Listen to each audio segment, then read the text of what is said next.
I work as a debt collector. The things I collect are very strange.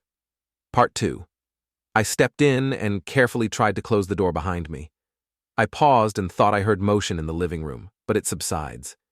He might just be shifting in a chair or something. I walked slowly to the living room, and sure enough, there he was. Scott Bergman, client of Mr. Salazar and delinquent on an outstanding debt. It never seems to have actual monetary values printed on these collection writs. Only the name, the failure to pay, and the strange item that is to be collected. I took a breath and reached into my coat pocket to produce my Beretta. It might be overkill in this situation, but a lot of the people I have visited so far have had firearms of their own. I have been shot at enough in the last few weeks to not take any chances.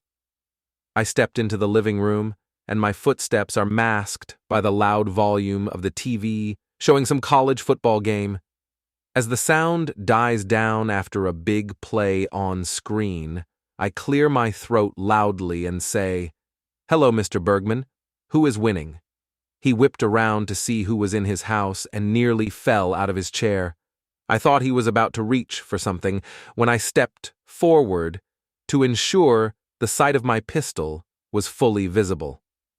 He froze, and I took a step and requested that he please sit down. I am just here to talk for a bit and inquire about what is owed.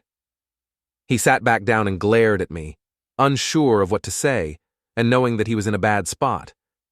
Despite the threat, I had no intention of shooting him unless he gave me a reason. I was here to collect what Mr. Salazar wanted, and it would require a conversation. He finally decided to speak and nervously said, Okay. I know what Mr. Salazar said, but I just needed more time. I can't go yet. I needed to see her one more time." I tried to determine what he meant and found myself wishing I knew a bit more about these bizarre deals that Mr. Salazar struck with these people. Though I thought about some of the things I had seen so far and reconsidered wishing to know too much. I needed to find out more about who I was dealing with.